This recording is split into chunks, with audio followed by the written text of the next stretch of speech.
Welcome to Confessions of an Entrepreneur, powered by RG. My name is Carl Swansbury, and I'm absolutely thrilled today to have Linda Plant on my podcast. Many of you will know of Linda Plant as a consequence of her being one of the interviewers on BBC's Apprentice, and of course, in turn, Sir Alan Sugar's aide and confidant.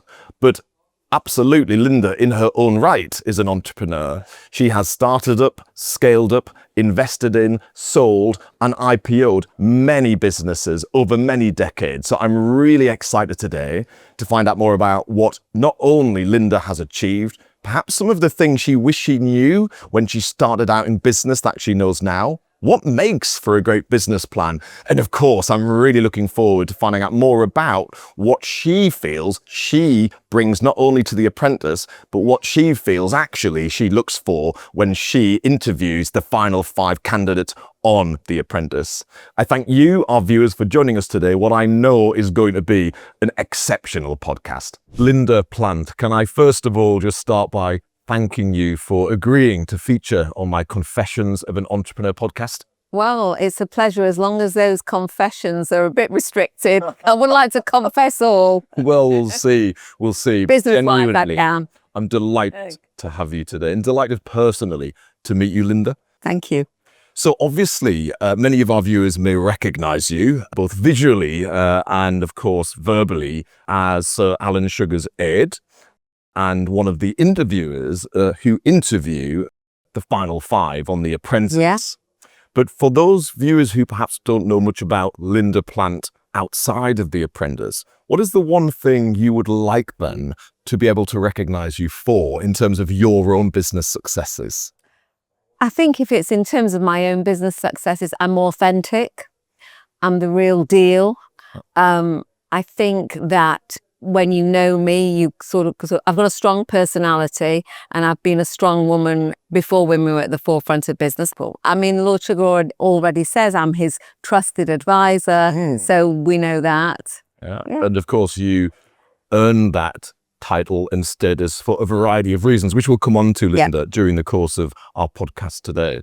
So obviously, let's go right back to the beginning, because people, again, will only recognize the significant success that you've enjoyed. But let's start right back at the market stall. Oh, a long way back. Absolutely. Okay. Tell me, what got you into running a market stall? Well, I didn't run a market stall. My parents, my mother got the market stall. I was born from very humble beginnings in Leeds. That's no secret. My mother took a market stall to supplement the income. And I went to work on that market stall on Saturdays and school holidays. And so that's really what got me into, I like trading. I think I like selling. I think I like buying and selling. So I must have been 10 or 11, my first venture into the market stall. And tell me, I appreciate you'll have learned a lot as a teenager working on a market stall, but what is the one thing you learned that you've actually genuinely benefited from throughout your entire business career since? I think that when you're selling, you learn how to have a relationship with the people, to recognize what the customer wants, because selling is everything for me. And I say that repeatedly in a lot of my interviews. And I say it when I'm giving mentoring: if you can sell, you'll never be broke. So I think for me, I learned how to sell, and that's really how to understand what people want, how to give them what they want, and they don't want to feel they're being sold to. That's what I would say. Yeah, that's a real subtlety, isn't it? Yeah, it's important, because, you're selling yourself. You sold yourself to me, haven't you, really? You sell yourself every day for different reasons. So tell me, so of course, you were working on your parents' market stall and you were at school. What sort of inspired you perhaps not to follow education into university, which is typically the route, right, that people take? It is. And I'm passionate about education, but you're going a long way back. And by the time I got to 15, we didn't just have a market stall in Dewsbury. We actually got an opportunity to have a market stall in Castlemarket. In those days, there was no Brent Cross, Westfield, but there was an indoor market in Sheffield. It was a steel town. It was on 4 floors and it was open 6 days a week. And by the time I was 15, we had a stall in there. My mother had given up her job as a secretary, working full time, and I would go there every chance I got. And then I said to my mother, we got a chance for a second stall. I said, I don't want to be at school anymore. I want to work in the business. And my mother, she didn't say to me, have an education, go to university. She said, of course. And that's what I did. And I met my first husband also at 15. Wow. And how did that come about?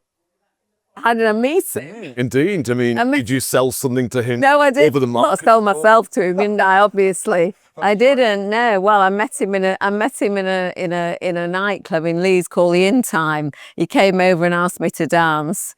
Of course, I pretended to be 16, and that's how I met him. I was married to him by 17. Wow. Yeah. Wow. So of course, you decided not to stay with education and instead go straight into being your own boss, entrepreneur, if you will. Yeah. And how long did it take for you to realize that perhaps a market stall, even though it taught you so much, and of course gave your family such a fantastic living, when was it you decided you wanted more than that? Well, let's call it progress, because I never, and I say this quite often, I never went into business with a business plan, which is what people do now, but it's natural progression. So we went from 1 market stall to 13 stalls all across Yorkshire, Sheffield, Rotherham, Doncaster, Leeds, Bradford, and then I took a distribution centre in the wholesale area in Leeds because I needed it for all the shops. Because the shops were all in indoor markets, so I did have a couple of actual shops as well.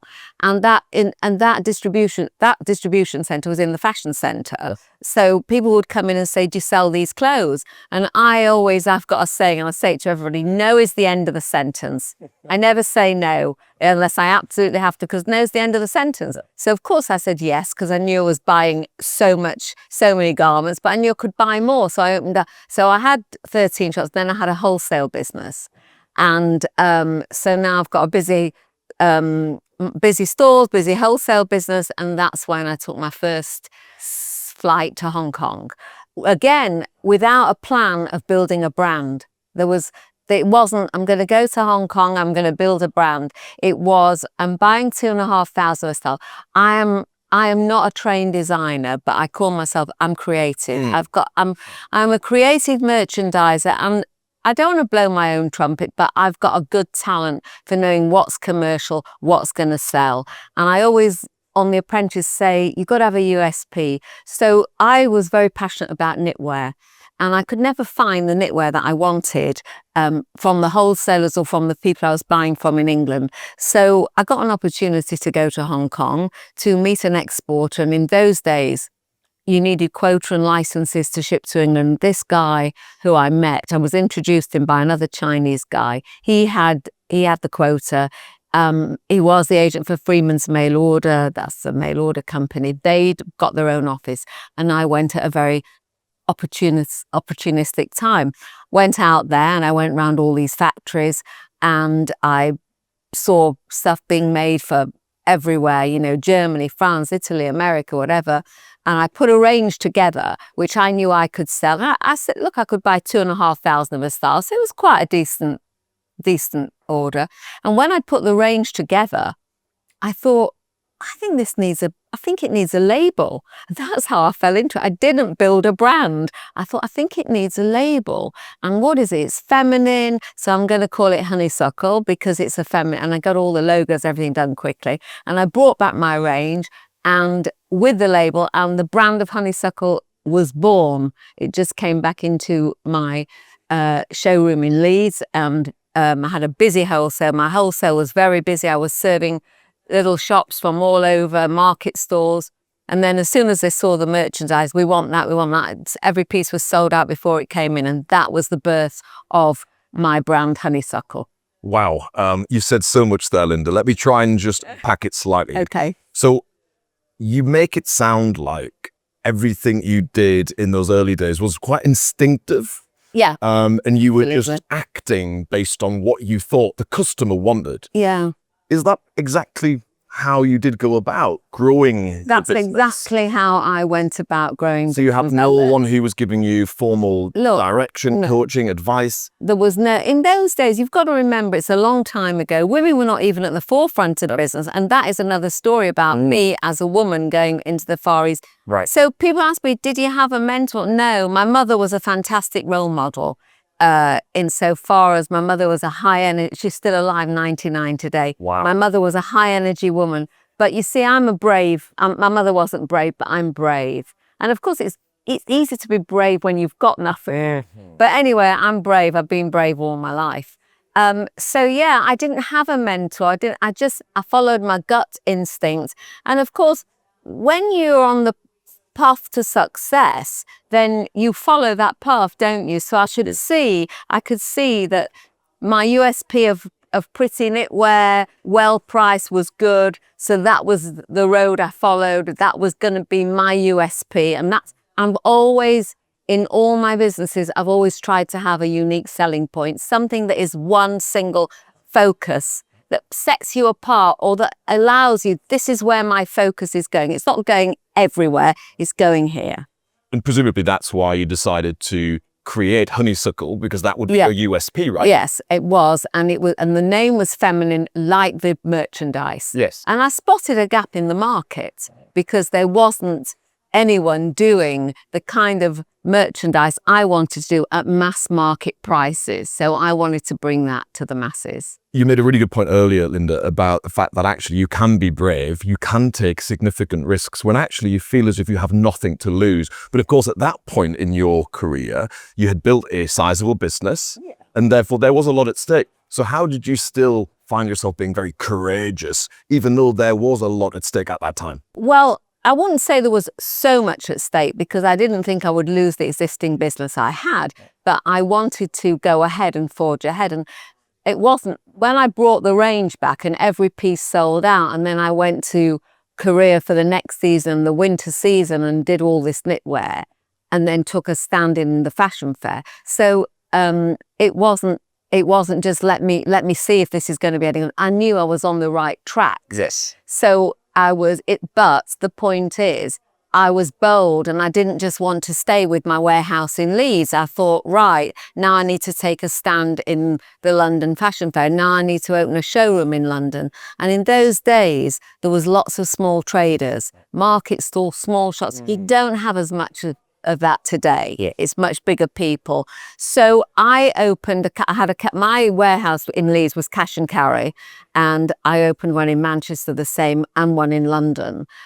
So I would have small traders coming in. We were open a Sunday morning, was one of the busiest mornings, market traders, as well as stores. And I was not, where I was brave was, I bought stock. I wasn't a forward order company. I didn't wait for the order. I put my money where my mouth was, so to speak, and I bought stock. So people could come into me, and it was fantastic, because, small traders work hand to mouth. They'd go and have a great Friday and Saturday. They'd come and spend on Sunday. So in that area, I was brave, but I always say, I think it was calculated bravery. I backed winners.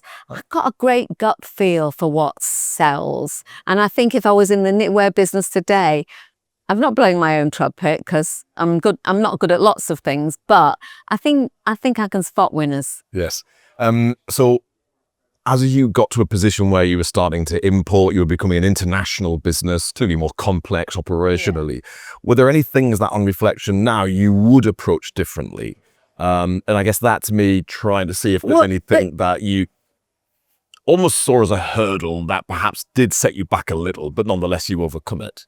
Well, I think today you've got social media. We didn't have social media. I mean, we have telex machines. We didn't have anything. Like, you could almost run an importing business today, and I've got a girlfriend who has got an importing business. In the pandemic, she ran it with Zoom. That's right. So, it was so easy from nothing to forge ahead. I'm sure there's been times when it's been challenging. I've had some very challenging times along my journey, but you have to learn how to navigate challenging times, and that, you know, business, it also goes over to your personal life, doesn't it? And I always say, when you were building a business like I was, of course I had a personal life, but it did spill over because I was a workaholic. And the truth is, if you're importing and your whole business of the buying side is 8 hours ahead of England, you got to work on social times, and trading businesses, they're always there. It doesn't really stop. So yeah, look, you know, it's so long ago. Of course, I wish I'd done that. But I think, you know, in the beginning, the other thing you've got to remember is I didn't really have any competition for what I was doing. Very little competition. It came later. Yes. But I always say, you know, you don't have to be first at everything. When I'm doing mentors, when I'm talking to students or to people, you don't have to be first. Yeah. But you've got to know what you do. I think the point you've made, which is really important actually, is the need to have USPs or points of difference, because if you can differentiate, actually you don't have a competitor, do you? No. And I think that's the thing that you've made clear. It's good if you can, or if you to focus and think, right, this is the area I'm going to build on. It's so much better to build on one area that you can't be, you know, I always say, jack of all trades, master of none. And I say that quite often when I'm interviewing on The Apprentice, you know, what's your USP? What's going to set you apart? Yes. So you mentioned just 5 minutes ago, Linda, that actually you didn't have a business plan when you set up your business, and you were instinctive about how the business developed over time. Do you think sometimes a business plan that is quite rigid, that is very structured, can actually completely suffocate a business? Well, I've got a saying, where you start is not where you finish. Right. So I think, you know, today's world, you can write down a business plan. It doesn't have to be, sometimes I get 100 pages on The Apprentice. It doesn't have to be anything like that. I think it's quite good to have some goals. It's quite good in today's world to know your competition, to understand your business, right? It doesn't have to be every I dotted and every T crossed. It has to be, this is my idea. This is the research I've done. Right, I know my competition. This is where I think I'd like to. As long as you can take hold of that idea and think, this idea's got legs. It doesn't have to be perfect. It just has to be a sort of feasible, good idea that actually you can scale. So at its peak, where did you manage to get Honeysuckle to before, of course, the IPO? What was the scale of the business? Well, I was 29 years old and I sold it for the first time. So I think at that time we might have been doing 20 million turnover, something like that. It was a lot. So I sold it to a city company called me up and they said, do you want to sell your business? Actually, I didn't want to sell the business, but my husband said to me, I think we should sell. Really, Linda, you're the business, but I think we should sell it. And the group I sold to, they said, look, all we need you to do is, you know, come down twice a year for board meetings, give us profit forecasts, and we will not interfere with you in any way, because that was my key thing. I could not have anyone interfering in my baby, because that business was my baby. And they were true. They paid us out. And look, it was, in those days, it was a lot of money. And I'm not going to lie, it's nice to have money. It really is. But they were true. They paid us out and they didn't interfere, except 2 years later, they called me up and they said, could you come to London? I said, yes. They said, well, we've bought an insurance company and it's taken us down and now we're sort of going bust. Would you like the business back? And that's exactly what happened. So I took it back at 32. Wow. And through that 2-year period, did you truly continue to run the business Continued to run it. They were true. They did not interfere. I gave them profit forecasts, which we achieved, and they left me alone. And then, you know, and so then I just took it back and continued, and then I continued on to float it. How did you remain interested in a business that you didn't own? Because of course, whilst yes, it was still your baby, hey, you didn't have the same financial... Well, I still had remuneration, because although I like financial reward, when I built Honeysuckle, just as in everything else, you know, finance isn't the only goal. It's never been the only goal for me. you've got to love what you do. And I think that is the right message for people. That's the message I give when I'm talking to people. You've got to love it first. If you love it as long as they left me alone, I continued to love that business. I didn't even feel that I'd sold it. I still had the love and the passion and the drive for the business. And I'm like that really with everything I do. If I don't want to do it, business should be like a hobby. And if you want to have longevity, you've got to love what you do, because if you love what you do, you'll be good at it. Or, you pick something you're good at, love that, and then develop that into a business if you want to do that. Totally. And when you sold the business for the first time, that presumably the first time, Linda, you had financial independence of that magnitude. Yes. Yeah. Yeah. What did that mean in terms of your life and the changes that may have come about as a consequence? Well, obviously, before we sold, we were making quite a lot of money. So, Right. in comparison to having absolutely zero when we started and a lodger to make ends meet. So, having money gives you freedom. It gives you freedom of choice. And it was nice to do stuff. It's nice to buy stuff. It's nice to, my parents stopped working completely. My mother and father were working for me anyway.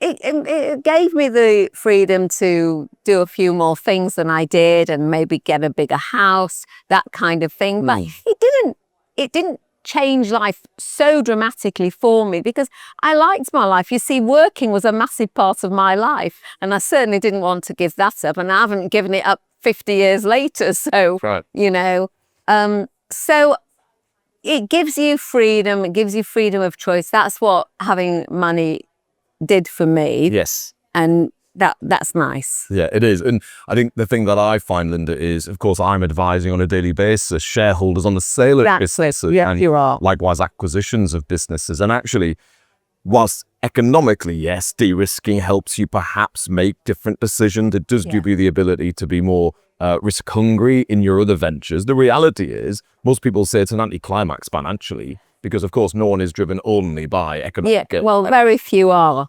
And right.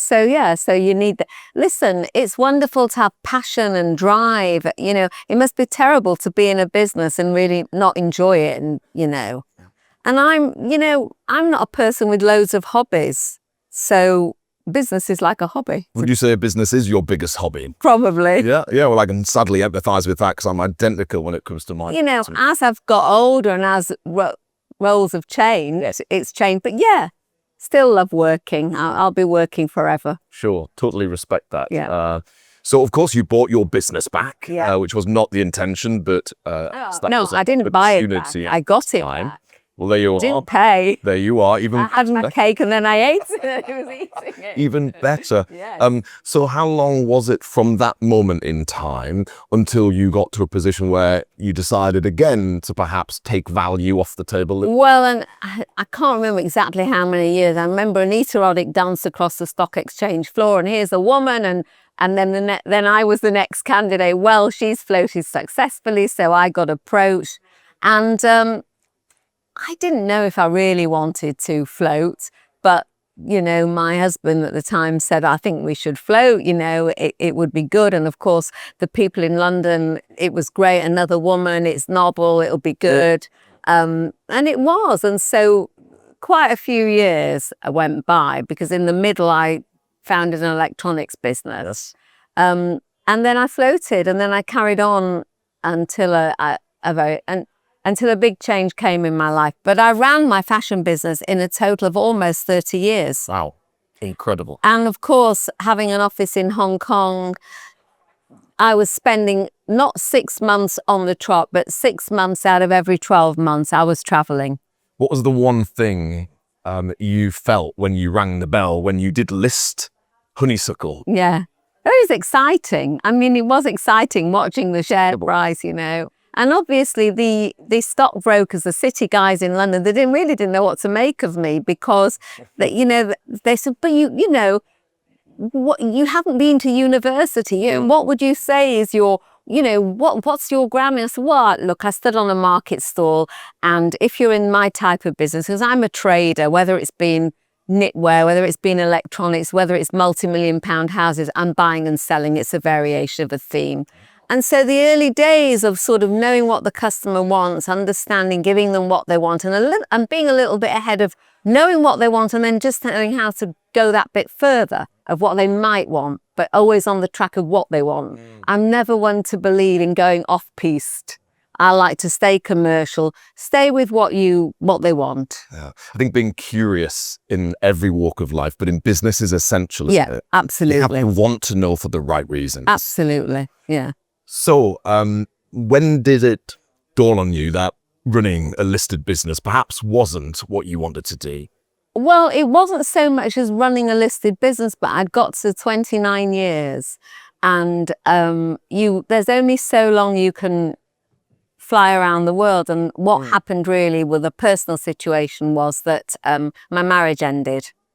And I had a third baby. So I decided that this was the time to exit the business that I still loved, and have a complete change of life. And that's what I did, because I had a home in London, but I'd lived in Leeds. Right. But when I exited the business, and I sold the list, well, that the listing went on, that nothing came of that, but that's another story. So when I exited the business, moved to London full time with I had 2 teenage sons and a brand new baby.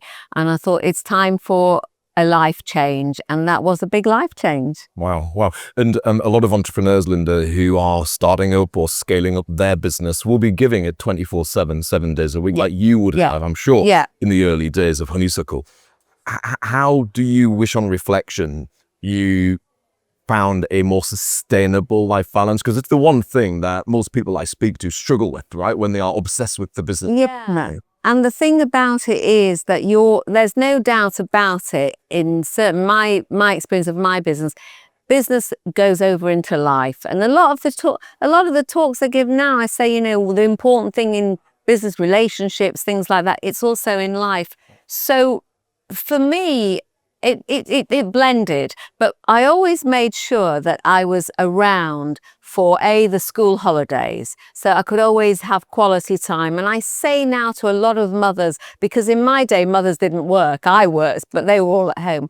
And I think it's about having quality time. But you know what, if you're in a trading business, like that's what I know, there isn't a cut-off. It's 5 o'clock, no. There isn't. You're on call, but you just have to try and manage your time for your family and for your business. But it blends, there's crossovers. And I'm the type of person, I am not a person that says, right, 6 o'clock, now I'm stopping. I don't. Whatever I'm doing today, whatever I'm doing now in life, if I have to be on call, if I have to do stuff, I'm back in the Far East now for a different reason. And the truth is, when I've done my Far East trips, I've done 4 in the last 12 months. And those days are long days. You start at 7 in the morning, you finish at 8:30 at night. But you know something, if I'm focused on what I'm doing, then I don't care. I don't care. Yeah. I think the one thing you said there is something that my good friend Sarah Davies from Dragon's Den, who founded Crafters Companion, said on a podcast last year, which is actually, it's not about the quantity of time you spend with your loved ones, it's the quality of the time that you spend with them. And actually, I think as an entrepreneur, you've got to come to terms with the fact that, would you like more time with your family? Probably. But as long as the time you've got with them is quality, no regrets, right? No. And I've got 3 sons. And to be honest, I've worked all my life. I certainly don't think it's jeopardized my relationship. They've got a lot of respect for me. They're great boys. And I was lucky in the early days, because when I traveled, my mum and dad moved in. So I knew they were taken care of. Yes. But no, I do not believe, and I say it to mothers today, because a lot of women today struggle with that, and they say, and with our children, are we missing out? And I say, but you're also laying the foundations. My boys certainly didn't suffer from having a mother that was away 6 months a year. You mentioned a few times there that when you were running Honeysuckle, you were probably in the minority, i.e. a female found running a business. Exactly. What have you found as your lived experience as a woman in business, Linda? Because of course nowadays it's very common that we talk about diversity in boardroom. Yeah. But I suspect when you were running your business initially, that wasn't even No, it that's wasn't. right. Almost discrimination was allowed, if you will. It wasn't really heard of women in Right, so boardroom. how did you find being a woman as you scaled Honeysuckle? Was that tough? It was, I've had this question, but it wasn't tough for me because, as I said to you, I'm a go-getting woman and I'm very brave. And I never thought, oh, I'm a woman, I'm a woman in this world of men, is it tough? No, it wasn't tough. In fact, in a way, it served me quite well. I was successful. When you're successful, you've got confidence, as you see. Confidence is everything. And people respect and they can see if you're confident. So I don't think it was in any way detrimental to me. In those days, I wasn't afraid, I wasn't scared. What I did have to learn is when I went to the Far East, especially my first time in Korea, where it was definitely, women were definitely second-class citizens. And I think what you have to learn, well, what I had to learn as a woman, but what everyone has to learn if you're in a trading business or whatever business, even your business, is the art of negotiation. Totally. The art of it, and I say this time and time again, when I was negotiating with men, that was difficult for the Korean men because they didn't meet any women culturally, and I had to learn how to navigate to get what I wanted, but to always, leave with them liking me. And actually they used to tell me my biggest compliment, well, Linda, you are like a man. And that for them was a great compliment. Yes. But today is different because women are at the forefront of business, aren't they? But you've always got to navigate yourself. Yeah, it's an interesting topic, isn't it? Because of course, people should be absolutely viewed based on their ability, their contribution, and on their own merit, male or female. I mean, why should the gender of the individual matter? Yeah. But of course, not everyone thinks that way, sadly. And as you say, I think whether you are a woman or a man in business, it is about confidence. It's about being very clear about what it is. Nobody could intimidate me. No, that might sound a little bit blasé, but in those days, no one could have. I'd started this, I'd built this business, I was successful, I knew what I was doing, I knew how to run, I learnt it all. I knew how to run people, my staff, and I was a firm but fair boss. My staff loved me because they worked hard, but I also believe in reward, incentive, reward, and so, for me, I was just brave going forward. Nobody could intimidate me. I wasn't scared of anybody. So tell me, how did you come to meet Sir Alan Sugar? So Alan had Amstrad when I had Honeysuckle. And so I first met him when we were in the Far East together. And although we weren't socially friendly, I knew his wife Anne, she travels, and that's how we met. And we were quite friendly. And then Alan lives in Florida.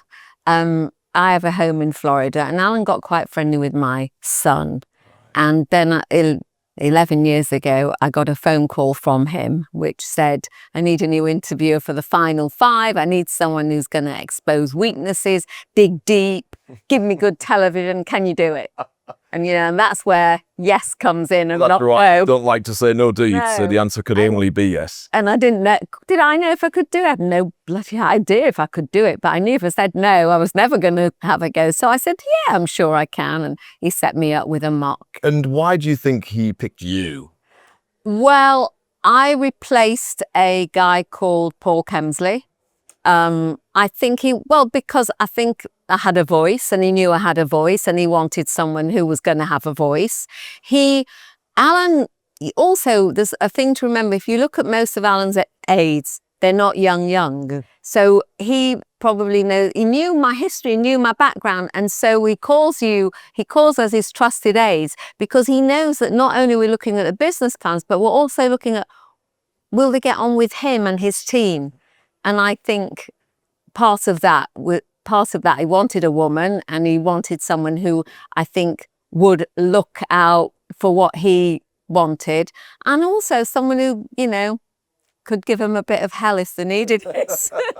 In a nice way, of course. So many of our viewers, Linda, will either be entrepreneurs who are starting up their business, or they might be highly successful business people who built and sold businesses and might have a business plan in their top drawer. And you, of course, not only on The Apprentice, but outside of that environment, will have read, reviewed, and invested in dozens and dozens of business plans. What is the one thing that you think makes for a great business plan? Accepting there are many, but what is the one thing you immediately look for when you are skimming a business plan? Right. Well, first of all, it's got to be a great idea. It doesn't have to have all the bells and whistles, but it's got to have a great idea. And has the person who's presenting your business plan, I'm talking about now people who are starting up, or have they done the research into the competition? Do they know do they know what they're talking about? And is it scalable? Yes. Is it scalable?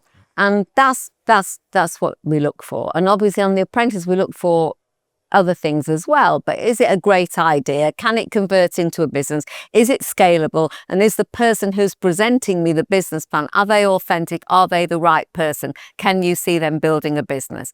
And I always say, doesn't have to have everything. Don't be afraid to ask questions. Don't be afraid to have help at whatever stage you're at. But I think, is it a great idea? Is it scalable? Do I like you?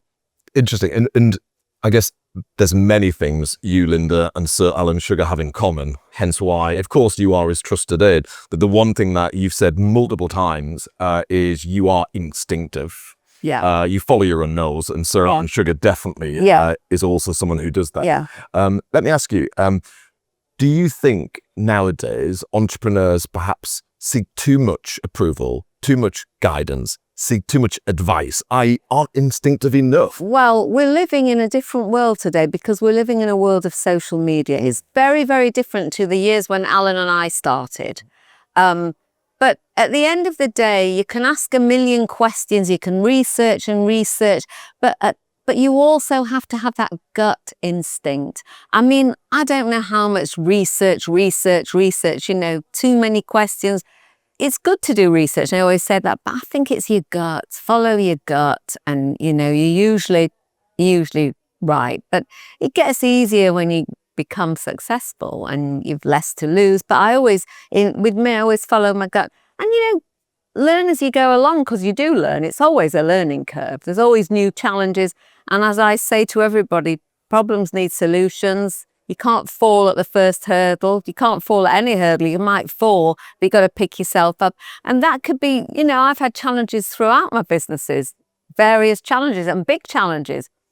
But I think I've got through my challenges, mostly I would say because I always try to have good relationships. I build relationships. They're very, very important. I've built them all my life, and that's very important.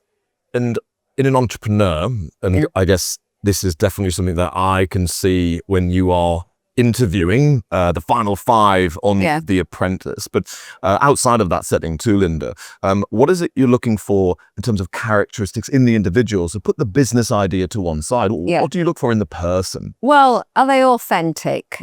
Don't come, and you can tell that by what they're writing. So you have to look at a person and think, right, have you written, are you authentic? Are you the real deal? Will you get on with Alan if it's Alan Sugar and The Apprentice? Yes. And if you're backing a business, do you like the person? Can you get on with the person? You have to have a gut feel about the person apart from the business. You have the best business plan with the worst person, and it won't work.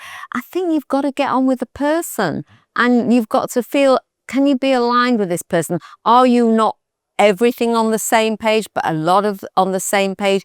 You don't have to think alike, but you really have to have those same sentiments. And I think, you really have to look for that. I like authentic people. I can't bear people that come bragging, and that's a lot of that, boastful bragging people, which are no substance, I don't like I like substance over style. Yes, and I've seen on The Apprentice you can absolutely very quickly work out those who are perhaps full of bluster with no substance versus the other They around. come with unrealistic, and I know a lot of them do, and they never seem to learn the lesson. They come with unrealistic forecasts.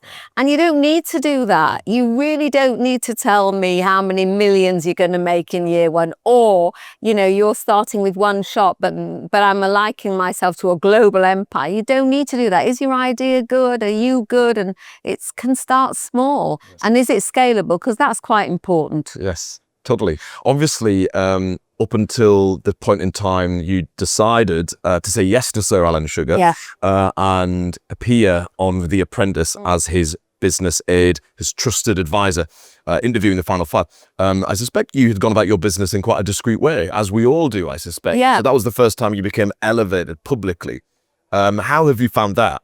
Well, The Apprentice gave me a voice. I mean, that is absolutely what happened. I certainly had a long journey before The Apprentice because I was 60 years old, over 60 years old when I went on The Apprentice. But going on The Apprentice and being out there, and obviously, as I said, I made an impression, the Queen of Mean, although I'm not. But I think as well, I made an impression of women, a lot of women. So I think that it gave me a voice, and that's changed my life, because I wouldn't be sitting here today if I hadn't gone on The Apprentice. That's right. And I love the fact that this long journey in business, this young girl who started without anything on a market stall and who's progressed through the years can now give back. And I spoke at Paddington School Academy last week. I spoke to 200 A-level students, and it was absolutely fantastic. And, I said to them, I am not educated, but I am for education. So it changed The Apprentice changed my life. It changed my life more than selling the business, more than floating the business. It's been life-changing for me. And, I'm still working, I'm still doing my business, but now I've got a voice. I'm mentoring people, I'm advising people, I'm guiding people. And I love that. I love meeting people. I'm a people person. So massive change going on The Apprentice. Well, that's incredibly inspiring, Linda. And I've got to ask just one question, if I may. Yeah. Why do you think people misinterpret your willingness to be direct, to ask clear questions, as mean? Because actually, I think people should be direct and should be clear in business. Well, you've got to remember that when you get to the final five, these candidates have had 10 weeks of grueling tasks. But it's not just that. Remember, my interview is edited, and my role, together with Claude, we do the nitty-gritty, the business plans and the business. And, they edit bits out, but that's my role. And I think, although I'm direct, and if your business plan is wreckable, I will wreck it. But it's never personal. It's never about the candidate. I meet the candidates afterwards and I'm friendly with them. But for the purpose of TV, I think the BBC, they like that role. And so that's how it's edited. Sure. And I think someone said to me, oh, Linda, what happened to you last year? You were too nice to all the candidates. So yeah, but it's never personal. It's never personal. But reality TV is TV first. Yeah, well, that's right. And actually, even though, as you say, perhaps the editing of the interview stage is at the discretion of the BBC, and as a consequence, perhaps it doesn't show how you go about the full interview with each of the final five. The reality is, in business, it's sharp, it's direct. And actually, if your business plan hasn't been thought through and you haven't done the research, you're going to find out, aren't you? And if you've got gaping holes in it, unrealistic projections, it's going to be no good. And, that's something that amazes me, because I've been doing it 11 years now, and I see the same mistakes coming time and time again. And you think, oh my God, they know they're going to come to an interview. Why have they done all this when they've seen for the past years? I've said, this is rubbish. This is no good. You're not going to achieve that. You're not going to do that. But there's a lot in the editing, because each interview is one take. It's a 30-minute take, and then it's edited down. So there's no stopping and starting. It's just, Linda, get on with the business and say what you think, and then they'll edit it to however they want to. That's right. Yeah. That's right. And of course, you are a very experienced businesswoman. But I always believe, Linda, there's always things you don't know, and often you don't know what you don't know. So what would you say is the one thing over the many years you've worked alongside Sir Alan Sugar that you've learnt from Sir Alan Sugar? Well, the thing is, I don't know how much I've learned from Alan, but I love Alan on the show. Alan is, what dare I say, he's about 78 now, but he is so authentic, and I think that is the success of the show. That is the longevity of the show, because the show is actually, it's all ages, but 16 to 39 is the main age group of the show. And I think I'm an authentic character. I think that's part of why Alan chose me, but I think that is quite important. And although it might not always come over on the show, you've got to treat people well. Of course you do. You can be firm but fair, but at the end of the day, you've got to treat people well. And I think I didn't learn that from Alan. I mean, I admire Alan tremendously. I really, really do. I think he's one of the guys, again, Alan started from a market stall, or he sold TVs at the back of a van, and he's really done fantastically, and he's a good British guy. Yeah, I agree. I agree with that wholeheartedly. Let me ask, obviously, you now have a number of different business interests, Linda, and you spend a lot of time doing things outside of business, like coaching and mentoring. What's your now why? What inspires you now? Well, I think I'm still in the property business, and I'm still doing that. But I think now, when I went to the academy, and I spoke to these students, and they stood up, 18 of them stayed behind, and 2 or 3 of them pitched business plans to me. And actually the headmaster said that, he said one of the guys, he couldn't believe it because he was quite a shy kid in class. So I think I get a lot out of, I get the most rewarding out of not just students and education, because that's great, but really out of mentoring people, out of being respected where people want to hear what I've got to say, helping, guiding. That is what I really love now, and that's really where I'm focusing, although I'm still in the property business. It's fantastic to be able to share a 50-year journey with young people. And what's interesting, I met a young founder yesterday, and she's got a great little business, but she wants to scale it up, and she also wanted to understand about China, because she wanted to become an importer. And I saw her, first of all, I was very inspired by her business, and also her business is 2 things. She's a trading business, and she's built it all on social media. And I gave her the guidance of importing, because there is guidance needed. And I was able to do that from my own experience. And I said to her, you need to scale up. That's what she wants to do. So we need to get this manufactured in the Far East where you can scale up, and you focus on what you're really good at, which is growing the business under social media. So to have that, and I want to do so much more of that, going into young people who are fantastic today. I love watching the younger people and, their energy and what they're doing, how they're doing it. And what I would say is absolutely paramount for an older person like me is you've got to stay relevant in business. You have to stay relevant. Now, I'm not a techie, but I like to watch what the young people do, and I like to ask questions, always ask us, and stay relevant. And I think that's another thing for Alan. He's still in business. You want to stay young, you want to keep going, you've got to stay relevant. Linda, I genuinely could talk to you for hours and hours, but I have one final question. John. Certainly for the purposes of today's podcast. Okay. As you say, you have decades of wisdom, experience, hindsight. What is the one thing that you wish you knew when you were scaling your first business that you now just know, which might help our viewers as they scale their business? Well, I am in the property business now, but I think if I would have known much earlier on, I think I would have probably invested more in property. Really? Okay. I think so, yeah. You know, I would say that because it's really hard. That's quite a hard question to answer. When I'm learning all the time, what is the one thing that I wish I'd have known? I can't really give you a definitive answer, but I said, I wish I would have invested more in property in those early days. Yes. When I didn't. Yes. Linda, it has been genuinely a pleasure to have you on my Confessions of an Entrepreneur podcast. Thank you so much for your time. Oh, thank you so much. I hope it's a good podcast. Thanks, Linda.